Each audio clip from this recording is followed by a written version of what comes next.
Terima kasih Anda masih menyaksikan Kompas Siang, Saudara. Setelah ditahan, penyidik KPK Bupati Membramo Tengah Riki Hampagawak segera diperiksa lagi. Pemeriksaan untuk mendalami kasus suap yang menjerat Bupati yang telah buron selama 7 bulan.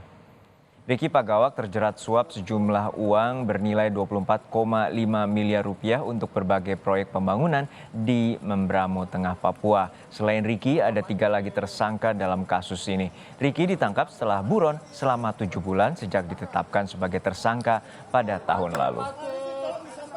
Sudah ada rekan kami, jurnalis Kompas TV Tifal Solesa yang memantau penyidikan KPK terhadap Bupati Membramo Tengah Riki Hampagawak yang telah ditangkap setelah buron 7 bulan lamanya. Tifal, sebenarnya bagaimana upaya KPK bisa menemukan Riki Hampagawak dan akhirnya menangkap Riki yang selama ini buron selama 7 bulan? Berawal dari upaya koordinasi yang dilakukan penyidik KPK kepada Kedutaan Besar Republik Indonesia di Papua Nugini dan juga Polda Papua. Saat itu di Tenggarai ada upaya dari tersangka Riki Hampagawak ini untuk melarikan diri dari Indonesia sehubungan dengan statusnya sebagai tersangka dalam kasus gratifikasi atas pengadaan proyek infrastruktur di Kabupaten Membramo Tengah, Papua saat itu. Setelah upaya komunikasi dilakukan, koordinasi dijalankan lintas instansi, barulah pada tahun 2023 awal, persisnya pada bulan Januari, tim penyidik KPK mendapat kabar bahwa Riki ini sudah kembali ke Kabupaten Jayapura, Papua. Dikantongilah informasi ataupun juga upaya pengumpulan data dicari begitu, informasi dikumpulkan sehubungan dengan posisi persis dari Riki saat itu. Barulah kemudian diketahui posisi persis dari Riki Hampagawak ini oleh tim penyidik KPK pada tanggal 17 Februari dan upaya penindakan dilakukan oleh tim penyidik dengan datang langsung ke Kabupaten Jayapura, Papua. Saat itu ada upaya penangkapan terhadap Riki di salah satu rumah di Kabupaten Jayapura itu dan dibawalah kemudian Riki ini ke Makobrimob Polda Papua sampai akhirnya kemarin di tanggal 20 Februari ini upaya penangkapan ini dilakukan sampai akhirnya dibawa dari Kabupaten Jayapura menuju ke Gedung Merah Putih KPK di Jakarta. Pemeriksaan dilakukan saat itu sampai pada akhirnya pada malam hari kemarin ditetapkanlah Riki ini dilakukan penahanannya selama 20 hari pertama mulai pada tanggal 20 Februari 2023 hingga nanti 11 Maret 2023. Terakhir kali disampaikan oleh pihak KPK bahwa setelah penahanan terhadap Riki ini dilakukan di Gedung Merah Putih KPK, proses pendalaman masih tetap dilakukan oleh penyidik. Terakhir kali pagi tadi, Johanis Tanak selaku Wakil Ketua Komisi Pemberantasan Korupsi menyampaikan kepada wartawan bahwa pendalaman ini akan seiring sejalan dilakukan.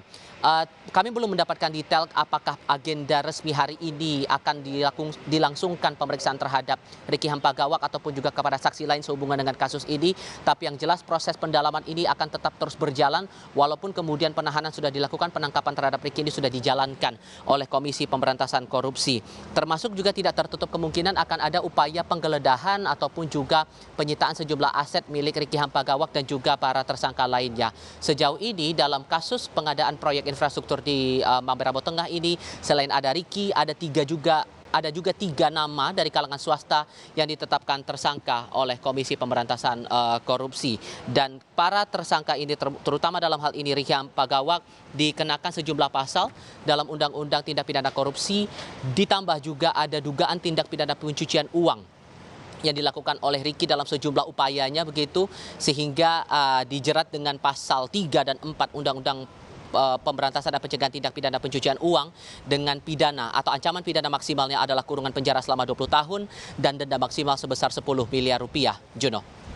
Tadi Tifal, Anda menyampaikan bahwa adanya dugaan suap di proyek infrastruktur. Tepatnya apa saja pengadaan yang dilakukan oleh tersangka Riki Hampagawak ini di Membramo Tengah hingga terjadi dugaan suap dan juga dugaan gratifikasi hingga pencucian uang, Tifal? Satu hal yang sudah terkonfirmasi berkenaan dengan proyek infrastruktur yang dimaksud ini adalah proyek asrama mahasiswa di Membramo Tengah. Itu disampaikan oleh pihak pimpinan KPK kemarin dalam keterangan pers setelah penangkapan terhadap Riki Hampagawak ini dilakukan. Dalam konstruksi perkara dijelaskan bahwa Riki Hampagawak ini menjanjikan sejumlah proyek kepada 3 terdakwa dari pihak swasta, ada Jusiandra, lalu kemudian Simon dan juga Martin, masing-masing dengan jumlah yang berbeda-beda. Jusiandra dijanjikan pengerjaan 18 paket proyek asrama mahasiswa dengan nilai proyek ini sebesar 217 miliar rupiah lebih. Kepada tersangka Simon dijanjikan 6 paket proyek dengan nilai 179,4 miliar rupiah dan Martin 3 paket proyek dengan nilai 9,4 miliar rupiah. Tadi sempat saya singgung bahwa ada dugaan tindak pidana pencucian uang yang dilakukan oleh Riki Hampagawak dalam kasus ini. Nah, nilai gratifikasi 200 miliar rupiah itu ditengarai juga dialihkan dalam berbagai upaya, baik itu dibelanjakan, disembunyikan, disamarkan asal-usul harta kekayaannya, dan ini juga masih akan tetap didalami oleh tim penyidik KPK. Direktur penyidik KPK kepada saya belum lama ini juga menyampaikan bahwa upaya pendalaman baik itu untuk gratifikasi maupun juga tindak pidana pencucian uang ini masih akan tetap dilakukan oleh KPK untuk bisa mengungkap terang kasus ini. Bahkan KPK juga tidak menutup kemungkinan akan ada pihak lain yang bisa saja mendapatkan status hukum baru sehubungan dengan pengadaan proyek di Mamberamo Tengah, Papua ini. Dengan penetapan tersangka atau penahanan terhadap Riki Hampagawak, maka sejauh ini dari pihak KPK bahkan dari dalam keterangan pers yang disampaikan kemarin, KPK sudah melakukan penahanan atau pengungkapan 8 kasus kepala daerah yang terjerat tindak pidana korupsi di rumpun KPK ini sendiri. Dalam beberapa penindakan yang sudah dilakukan oleh KPK, beberapa nama sudah ditindak begitu. Kalau bisa saya sebutkan 8 nama tersebut dalam rentang 14 tahun terakhir ini, sejak tahun 2008 hingga tahun 2022, sejumlah nama sudah dilakukan penahanan, sudah ditetapkan tersangka, beberapa orang sudah sedang menjalani masa pidana, bahkan sudah ada yang bebas bersyarat.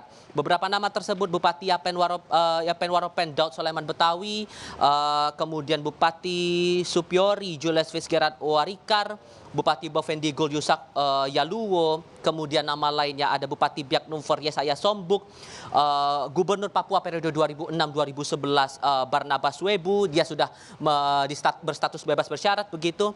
Kemudian ada Bupati Mimika Eltinus Omaleng, Bupati Mamberamo Tengah yang sedang menjalani proses hukum saat ini di KPK, dan Gubernur Papua Lukas NMB. Kalau kita merujuk dari sejumlah nama yang sudah saya sebutkan di awal tadi, kasus-kasus yang menjerat mereka ini berhubungan langsung dengan penggunaan anggaran pendapatan dan belanja daerah atau APBD Papua. Ini yang menjadi fokus perhatian dari KPK bahwa pengusutan kasus ini akan tetap berjalan dan sekali lagi tidak menutup kemungkinan pihak-pihak lain juga akan terlibat dalam kasus ini, dan pendalaman masih akan tetap dijalankan oleh penyidik di Gedung Merah Putih KPK. Juno. Baik, masih menarik untuk dicermati adanya dugaan gratifikasi hingga tindak pidana pencucian uang hingga ratusan miliar rupiah yang melibatkan mantan Bupati Mamberamo Tengah Riki Hampagawak. Terima kasih rekan Tifal Solesa dari Gedung KPK Jakarta.